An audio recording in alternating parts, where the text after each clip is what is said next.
nós somos a banda Esporão de Bagre, nós tocamos rock e blues, e a temática tem a ver com o livro, e história tem a ver com música. E eu tive a chance de acompanhar a trajetória do Rampinelli na escrita desse livro. Ele é meu orientador e, bem, é um sujeito que eu tenho respeito e admiração pela integridade intelectual, pela honestidade acadêmica e pelo comprometimento com a história dos povos oprimidos e explorados. Então eu tenho profundo respeito e admiração pelo trabalho que ele desempenha como professor na UFSC, e ele com certeza faz a diferença, porque ele é a resistência acima de tudo. Então é um prazer enorme estar aqui presente hoje.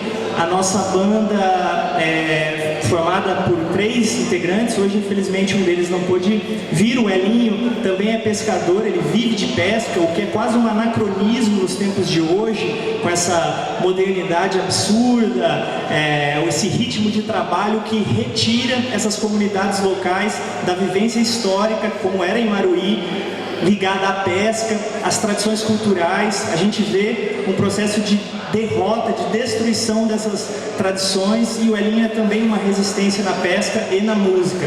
E a minha família é de Maruí, então é um prazer enorme estar aqui. E falando um pouco dos Bittencourt, que vocês vão poder ver no livro, eu tive já a chance de ler o livro, é uma família que não contribuiu, uma elite política que não ajudou a preservar o boi de mamão, a musicalidade, a limpeza da lagoa que a gente assiste, o assassinato da lagoa por causa da poluição, da pesca industrial. Então, infelizmente, a minha família de lá sempre veio de pesca, família de pescadores. A gente vê o que essa família causou na história da cidade, e poderia ter feito algo para preservar. Então, a Esporão de Bagre, como uma banda que fala desses temas, que tem essa proposta universal, procura também falar disso e preservar e tocar nesses assuntos que tem a ver com a história da nossa família, com a história das comunidades dessa região. Uma música que a gente fez em homenagem aos manezinhos, que é a música da tainha. O nome é Tainha Minha Praia. Ela fala sobre a pesca da tainha aqui no litoral e em todo o estado.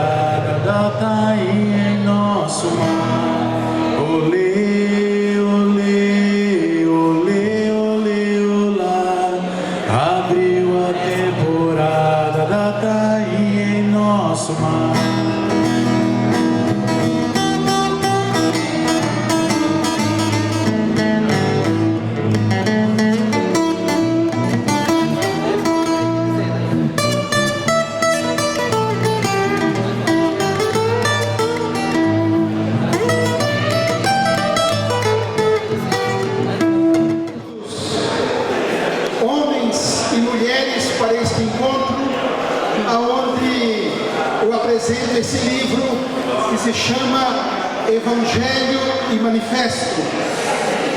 Obviamente que Evangelho e Manifesto é a dialética da humanidade. São os 2 documentos possivelmente mais importantes na história do mundo. E são documentos que vão se chocar, vão se enfrentar na luta de classes. Eu tive o prazer de ter o prefácio do Leonardo Boff, e ele diz o seguinte: na verdade se trata de 2 dos maiores textos de ética social a nível mundial, carregados de compaixão pelas vítimas da exploração humana. Obviamente que o Evangelho gerou o cristianismo, e lá se dizia que tudo era de todos e não havia pobres entre eles. E a igreja das catacumbas em Roma dividia tudo o que havia entre as pessoas. Se este evangelho gerou o cristianismo, que tem aí 2000 anos, eu queria lembrar que o manifesto gerou o comunismo. E o que diz o manifesto? Que a história de todas as sociedades até os dias de hoje é a história da luta de classes. E eu tive o prazer na minha vida de experimentar na prática esses 2 documentos, vivenciar Vivenciei esses dois documentos. Primeiramente o Evangelho e, em segundo lugar, o Manifesto. E o que eu queria dizer? Que o Evangelho, ele é fundamental, porque um nazareno entra em Jerusalém montado num burro, é aclamado pelo povo e assusta a elite, mas não faz a revolução. Ao passo que no Manifesto, os barbudos, montados num tanque, com um fuzil na mão direita e o Manifesto na esquerda, fazem a revolução. E a revolução está aí até hoje. Portanto, eu diria, um desses documentos, o Evangelho, fica no meio do caminho. O Manifesto é radical, vai às últimas consequências. E por isso eu fico com o Manifesto.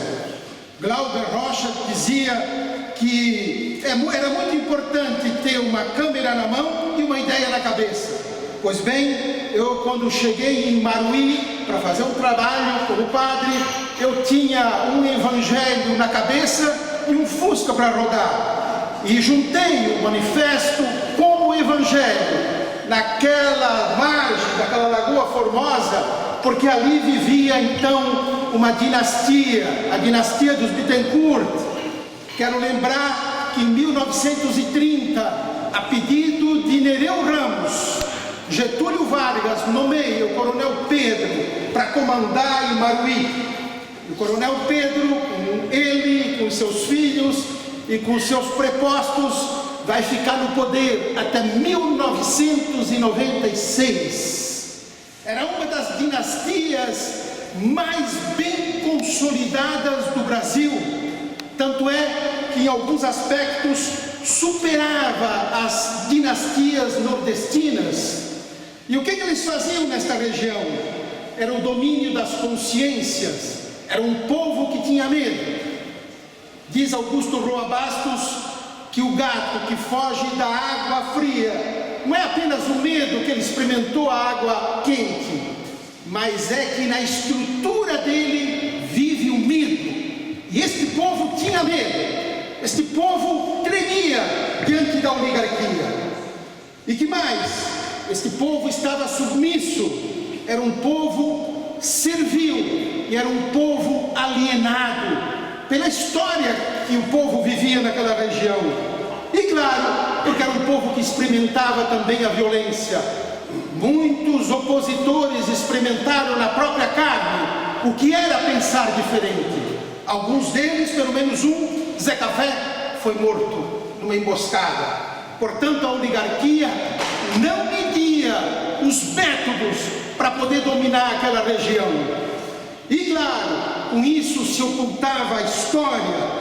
Tanto é que aqui está o prefeito de Maruí, e eu quero lembrar que na luta de classes, hoje na cidade de Maruí, há um busto em homenagem ao Pedro Bittencourt. E não há um busto, por exemplo, em homenagem ao seu Mimo, que é um grande lutador social daquela região. E é preciso resgatar essa história. Então, o que fizemos nós? Quando chegamos em Maruí, época da ditadura militar, tempos do Médici, o momento mais duro que se vivia nesse país, começamos a tentar mudar aquela realidade. E o que fazíamos para mudar aquela realidade? Usamos a teologia da libertação. E aí fomos inspirados por Leonardo Boff. E como trabalhávamos naquela região? Usando o rádio, levando a conscientização às pessoas. Criamos uma escola, a Escola de Formação de Agentes Pastoral. E tentávamos chegar em todos os lugares, seja pela liturgia para celebrar a vida, sem a exploração, sem a mais-valia, sem a dominação, sem a exploração. O sacramento, o que era? A celebração de uma vida sem a dominação da oligarquia. A história da igreja, o que era? A das catacumbas. E aí fomos fazendo um trabalho, pouco a pouco, com os agentes de pastoral. E muitas vezes nós sentíamos que aqueles que participavam desse trabalho, embora apoiassem a oligarquia, entravam em contradição e se sentiam, dentro da visão cristã, em pecado. E por isso tinham que se libertar e lutar contra a oligarquia. E aí fomos usando o rádio, fomos usando os encontros, fomos usando a pastoral e fizemos a luta de classes. Porque Leonardo Boff dizia: contra a violência instituída, você deve usar a outra violência. E foi isso que nós fizemos. Por isso, eu contei essa história, não porque ela é minha, mas eu acho que a história tem que ser contada porque ela deve ajudar outras pessoas a se libertarem. Deste modo, nós fomos formando uma consciência coletiva, fomos formando uma consciência em que as pessoas deveriam atuar dentro da própria sociedade. E trabalhamos com quem? Com os pescadores, os mais discriminados, os mais pobres. Imaruí tem mais lagoa que céu. Imaruí tem mais lagoa que céu, porque a lagoa é importante. Serpenteando aquelas colinas, as pequenas igrejas tentam desafiar a lagoa, erguendo as suas torres, mas a lagoa é mansa, azul, apenas cortada por uma ou outra canoa, e ela vai depois se misturar à salmoura do oceano. E nenhuma igreja consegue competir com a lagoa. Por isso nós trabalhamos a lagoa. E na lagoa existe a dialética das águas. O pescador que trabalha a noite inteira e no suor gelado da madrugada, no amanhecer, ele tem que entregar o que ganhou para o atravessador. E lá se vai, dia por dia, vendendo a sua vida a cada momento que passa. E nós tentamos fazer com que eles se organizassem, se levantassem, mas havia a oligarquia, e a oligarquia era terrível. O pescador saqueado tem muito do nordestino retirante.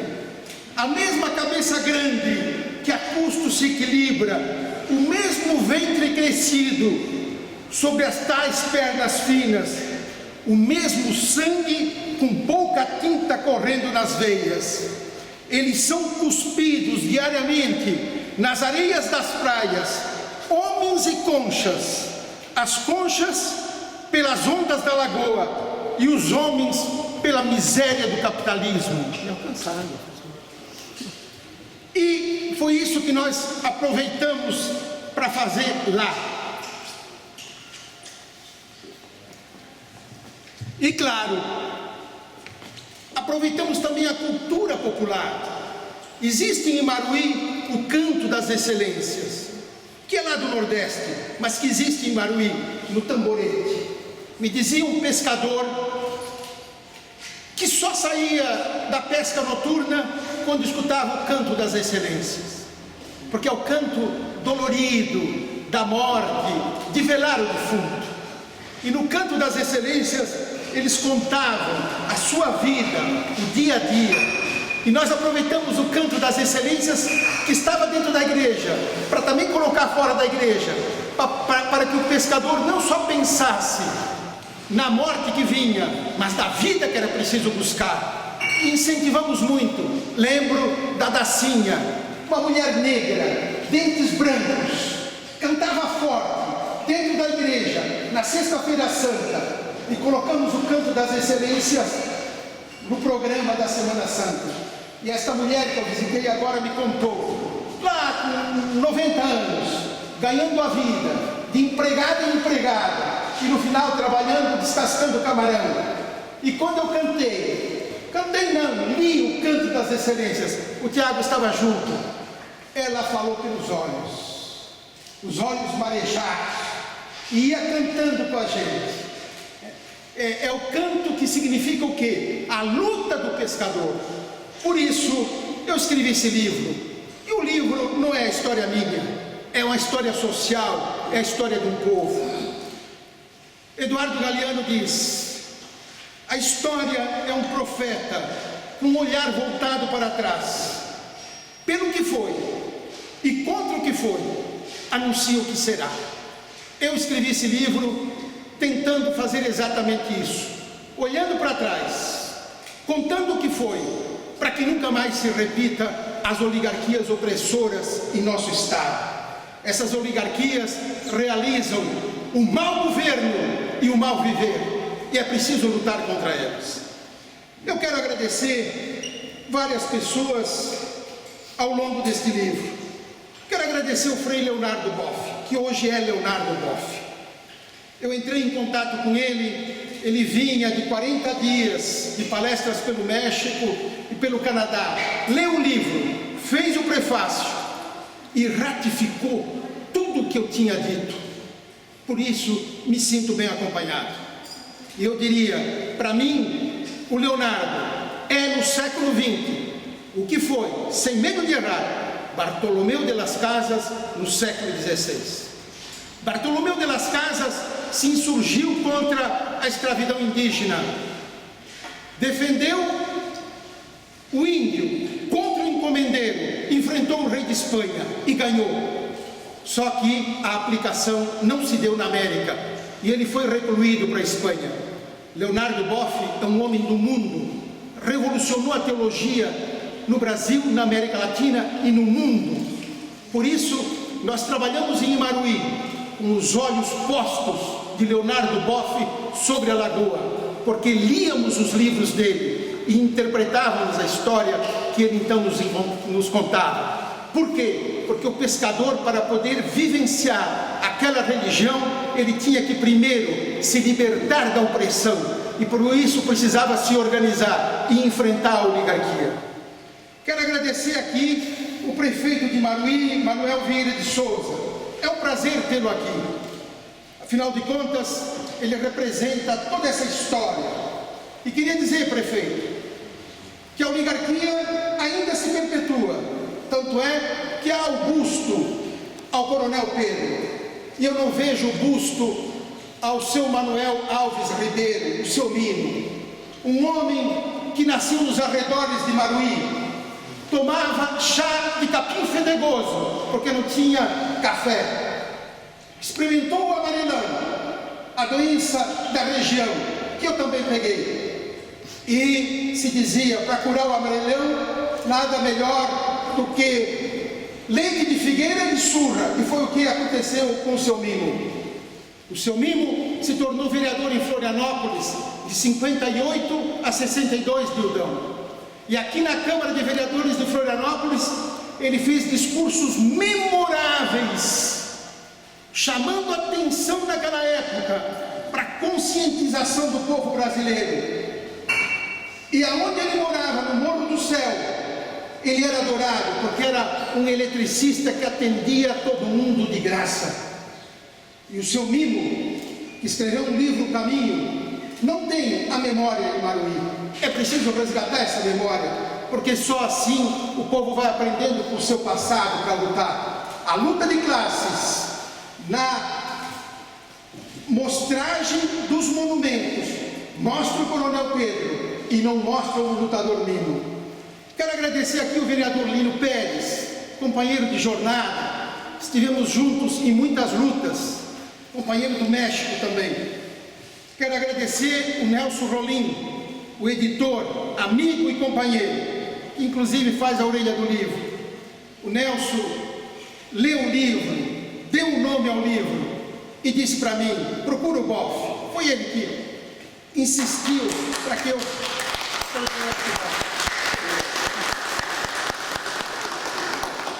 Quero agradecer a direção do Museu da Escola Catarinense, na pessoa de Sandra Makoviec. Quero agradecer o Nildo Orix, porque com ele troquei muitas ideias, sempre tomando um bom vinho e fumando um charuto, e contando as histórias. E foi ele que num determinado momento disse, vai, escreve. E eu fui e escrevi. Quero agradecer o Marco Franciotti, que quando eu defendi na minha banca de progressão para professor titular, recomendou que eu publicasse. Eu disse, não vou publicar. E depois pensando, eu digo, não, alguma coisa a gente pode fazer no sentido social. Quero agradecer aqui a banda Explorando Vale, Tiago, o Matheus e o Hélio. É uma banda que nasceu aqui no Ribeirão.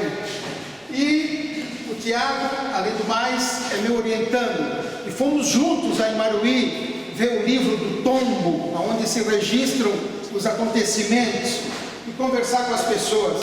E o Tiago foi testemunha ocular de alguns encontros maravilhosos que nós tivemos lá. O Tiago tem cheiro de mar, o pai dele é pescador, ele viveu no Perrichil, ele conhece a Lagoa de Maruí, ele sabe como as conchas são jogadas pelas ondas e como o pescador também é jogado pelo capitalismo destruidor. Quero agradecer o Glauco, que foi o fotógrafo oficial, e professores, professoras, estudantes, sindicalistas, amigos, conhecidos. Eu não vou citar o nome porque é muita gente. Quero fazer um agradecimento especial a Gleice e Cássia, que é minha mulher, e que discutimos muito o livro. Lá em casa, quando ela chegava do trabalho, eu lia o capítulo e íamos discutindo. Foi quase que artesanal. E foi ela também que incentivou muito. Vai, escreve, vamos debater isso. Quero agradecer meus 2 filhos, a Camila, que deve estar chegando, trabalha no Rio, o voo atrasou, e o Rafael, que está aqui.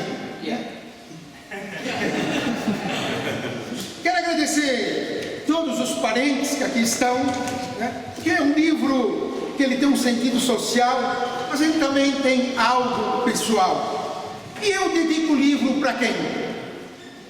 Para quem quer crer, para quem não quer crer e para aqueles que não creem. Portanto, dedico o livro a todos. E dedico, prefeito, para os pescadores de Maruí, que mais que peixes pescavam vida e ainda hoje querem pescar vida. Por isso, nós temos que lutar pelos de baixo, e principalmente nesta conjuntura brasileira, nós temos que lutar com todas as forças para fazer com que o poder que está em cima passe para debaixo. Nós não temos que lutar pela inclusão, nós temos que lutar pela transformação. Só assim se muda um país. Obrigado.